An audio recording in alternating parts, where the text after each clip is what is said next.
1 McDonald's hamburger, please. The year is 1971, and that'll be 28 cents, kid. What an unusual thing for you to do to specify the year, but okay. By the way, what are those? Why would you fill this family restaurant with these creepy monsters? Creepy? What are you talking about? It's 1971. That's what kids like you are into these days, apparently.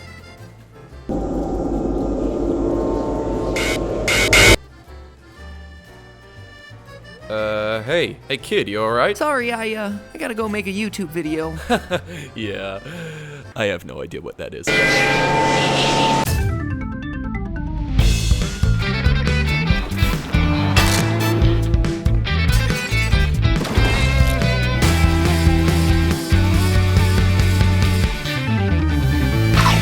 Internet, welcome to Food Theory, where our ice cream machine is almost never broken, and for that reason, you should probably buy some Food Theory merch. These are actually your final few days to pick up these items, so don't be distracted by my stellar modeling theorists. The merch line is what you gotta be focusing on right now. I absolutely love how this ramen t-shirt came out, and if you're in the mood to be flamin' hot this summer, why don't you sport that on your clothing with some flamin' hot Theory shirt action. Speaking of it being a flamin' hot summer, are you staying hydrated? Well, grab yourself some Food Theory reusable cups to beat the heat, complete with the little curly bendy straw. And you know we've got ourselves that Food Theory apron for your summertime barbecue needs. Links for all of it and more are down in the description below, so be sure to check out the all-new Food Theory merch line if you haven't already. Only available for the next 48 hours or so. Now then, theorists, in a previous episode we discussed the incredible origins and expansion of the McDonald's Corporation, masterminded by the legendary businessman Ray Kroc throughout the 50s and 60s. I said in that episode, and I'll say it again here, if you haven't seen the movie The Founder yet, do yourself a favor, put it on the watch list. Seriously, it is fascinating. But today, I'd actually like to pick up where our previous episode and The Founder both leave off, because as fascinating as McDonald's origin story may be, it's hardly the most interesting era of McDonald's history. For my money, that would be the 70s and 80s, when McDonald's went all in on marketing to children and firmly established themselves as the go-to fast food chain worldwide as a result. How exactly did McDonald's go about hooking Gen X on their products so effectively, you ask?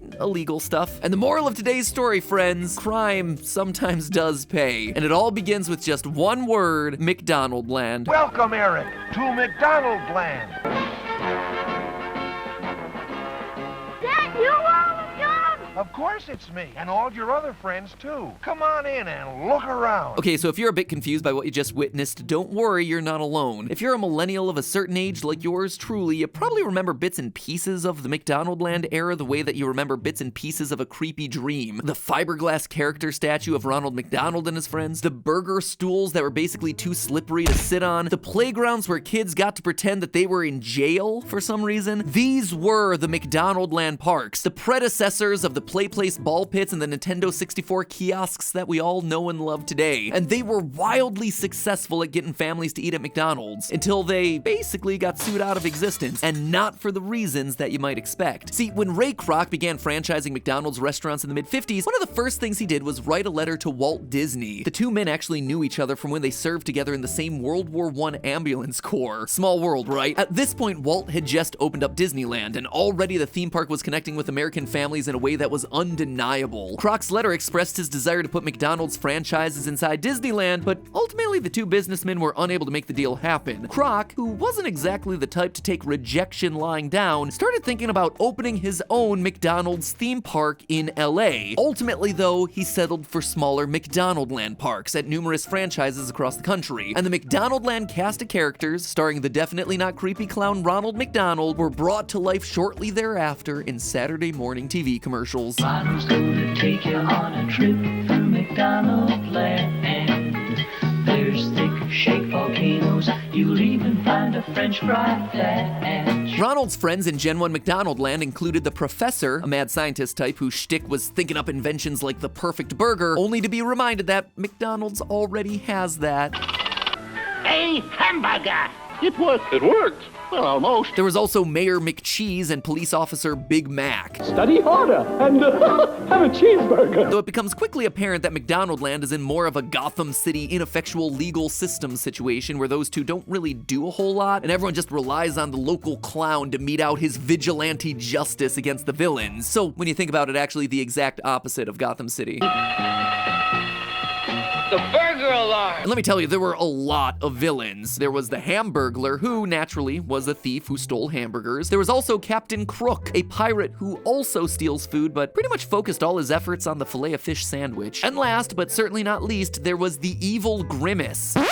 Yeah, for the first year of the McDonaldland campaign, the Grimace was a huge purple blob monster with 4 arms that he used to snatch up milkshakes and soda like a fast food Jabba the Hutt.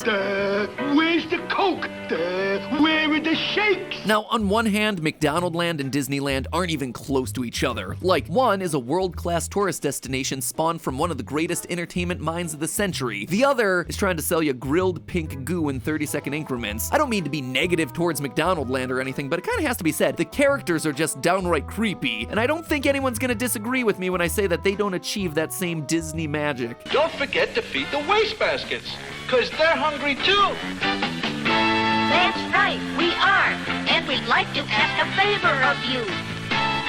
Would you mind letting us have the paper, please, when you're through? But for as fun as it is to rag on the McDonaldland production values and general weirdness, simple fact of the matter is that McDonaldland really worked. The 70s and 80s, McDonaldland's heyday, were boom decades for McDonald's. The corporation navigated the 1970s recession with ease, growing at an average rate of 15%. With its new recession-proof image, the McDonald's Corporation would go on to join the prestigious Dow Jones Industrial Average. The McDonaldland characters were used to launch the Happy Meal in 1979. Today, Happy Meals rake in $3 billion in revenue annually. That is $8.2 million per day on Happy Meals alone. And on top of boosting food sales, the McDonaldland characters brought in untold amounts of revenue decade after decade in the forms of toys, merchandise, straight to VHS series. In short, McDonaldland was everywhere. For American kids in the 70s and 80s, it was about as ubiquitous as a marketing campaign can possibly be. And you want to know the craziest thing about it? The entire McDonaldland campaign was built on stolen intellectual property. See, creepiness and low production values aside, it's pretty plain to see how a lot of McDonaldland's inspiration was, let's say, borrowed from Disneyland. Both are immersive magical worlds where costumed characters interact with children, and both feature themed attractions, though of course not all attractions are created equally. A Hamburglar themed swing set does not a Space Mountain make. Heck, even the names are similar. I mean, come on, McDonaldland? Like, did McDonald's even consider a second name, or did they just immediately rubber stamp the first thing that popped into Ray Kroc's head? The only thing that would make the ripoff even more direct was if this place was called Crocland. Actually, Crocland would be pretty cool. And this whole practice of borrowing ideas, let's just say McDonald's is no stranger to the practice. If nothing else, Ray Kroc was a man who knew great business ideas when he saw them. He recognized the McDonald brothers' speedy service system as a great idea. He recognized Harry Sonneborn's model of leasing company-owned real estate to franchisees as a great idea. And he obviously recognized the brilliance of Disneyland. But it doesn't stop there. The inspirations get even more intense. The Ronald McDonald character was rather liberally borrowed in affect and style from another baby boomer kid culture phenomenon, Bozo the Clown, a TV series that syndicated its live clown show concept to different regions by having local TV employees wear identical makeup. And yes, this is what The Simpsons' Krusty the Clown was a direct satire of.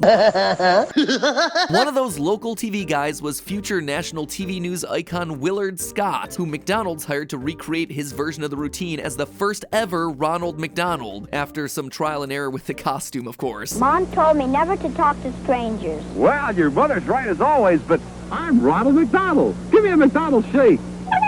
And if McDonald's had just stopped there, if they had merely borrowed McDonaldland concepts from Disney and Bozo the Clown, yeah, probably wouldn't be a lawsuit. There's a connection, certainly, but not a direct ripoff. But McDonaldland clearly crossed into copyright infringement territory when it came to H.R. Pufnstuf, a 1969 television series, lol, about a young boy who visits a magical island where everything is alive and ruled over by a friendly dragon that acts as the mayor. Yeah, I don't know what's harder to believe here, the fact that that thing's a mayor or that thing's a dragon. The show, created by Sid and Marty Krofft, featured their signature blend of live-action actors, puppets, and light special effects. Why do those talking trees suddenly look so familiar? 17 episodes of H.R. Pufnstuf hit the airwaves in 1969, but the show was so popular that those same 17 episodes remained on TV via reruns and syndication until 1985. Decades later, Pufnstuf was named one of TV Guide's top cult shows ever. McDonald's ad agency at the time, Needham, Harper, and Steers, thought that this was exactly exactly the vibe and audience that they were looking for with McDonaldland. So they went to the Crofts with a proposal of, hey,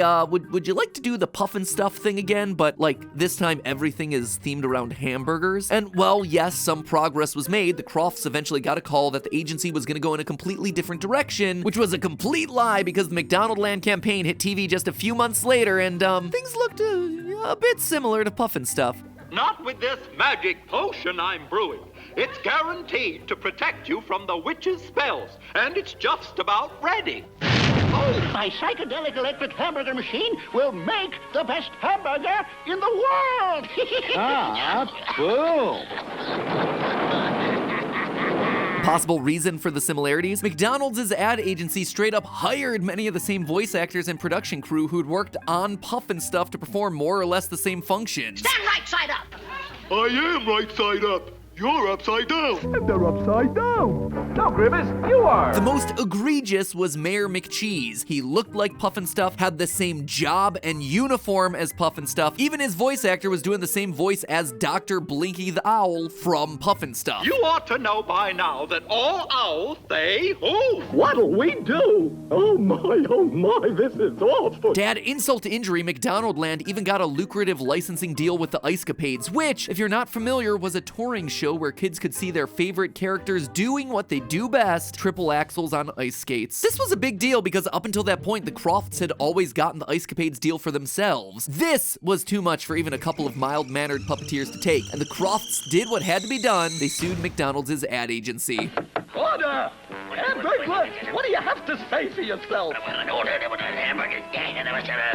A likely story. He's guilty. Yep, in 1971, Puffin' Stuff dragged Ronald and the gang straight into a federal copyright lawsuit, which, as these things are wont to do, dragged on for years behind the scenes of what was otherwise one of the most successful ad campaigns in history. An ad campaign that for a time was the template by which all other fast food marketing was judged. Ronald and his kid friends were skipping through the hamburger patches doing G-rated Battle with Silly Pirates. Literally at the same moment, they were also fighting for their very survival in appellate court. And guess what? They lost. The court granted McDonald's a grace period to transform McDonaldland into something less infringing, and so Big Mac, Mayor McCheese, and the Professor all got the boot, while the human-ish characters like Hamburglar and Captain got softened up and made more mascot-like. It also meant that the concept of McDonaldland itself, a magical place that pretty closely resembles the world of HR Puffin' Stuff, had to go too, which is why Ronald started kicking around in real-world locations surrounded by new non-copyright infringing friends, stuff that is probably a lot more familiar to all us 90s kids. In the end, the courts forced the company to pay fees totaling, get this, $1 million. Alright, it was $1,044,000 to be precise. Adjusted for inflation, those $1,044,1977 would be worth $4.5 million today dollars, which again isn't even close to the company's Happy Meal sales on a given day. So yeah, it seems the HR Puffin' Stuff lawsuit taught McDonald's a valuable lesson, and the lesson was crime definitely pays. For an entire generation of Americans, McDonaldland is inextricably linked to the McDonald's brand, a brand that today is valued over $88 billion. Ronald McDonald, who himself was kind of a sketchy copy, may have lost some of his explicit rip-off friends as a result of the court's decision, but who needs friends when you're McRich? He's been laughing all the way to the McBank ever since. But hey, that's just the perfect opportunity for me to congratulate the sponsor of today's episode, Fetch, on their savvy approach to advertising, Food Theory end cards. Fetch Rewards is a free, easy-to-use app where you earn rewards on literally anything you buy. All you have to do is scan any receipt or e-receipt, and Fetch gives you points that can be redeemed for hundreds of rewards, including Amazon and Visa gift cards. I'm gonna show you how it works. Here's a Target receipt for a kitchen scale that we bought for an upcoming Food Theory experiment episode. With Fetch, all we do is snap a picture of the receipt and bam, seconds later, we've got points, which, if I'm being honest, we'll probably put back to a Target gift card. I go there a lot. Plus, I feel like I kinda owe it to them because I desecrated the store earlier this year with that bread glove fashion shoot. And Fetch works with all sorts of receipts from all sorts of places. We're talking restaurants, online purchases. They don't even even have to be from massive companies like Target or Amazon. Fetch works with your favorite mom and pop places, even the Theoryware merch store, where we recently launched a whole slew of food theory merch. Yeah, all those receipts from purchasing amazing aprons and pizza plushies can go directly to your Fetch account and get you that much closer to getting the gift cards that you are most interested in receiving. So this is a limited time offer for all you theorists out there. Download the app now and use the code Food Theory to get 3,000 points when you scan your first receipt. There's a link down in the description below. Be sure to check it out, and thank you again to Fetch. We appreciate their sponsorship. We appreciate them helping you get money back on all the purchases that you're already making, and most importantly of all, we appreciate you for watching and always remembering that it's just a theory. A food theory. Bon appetit.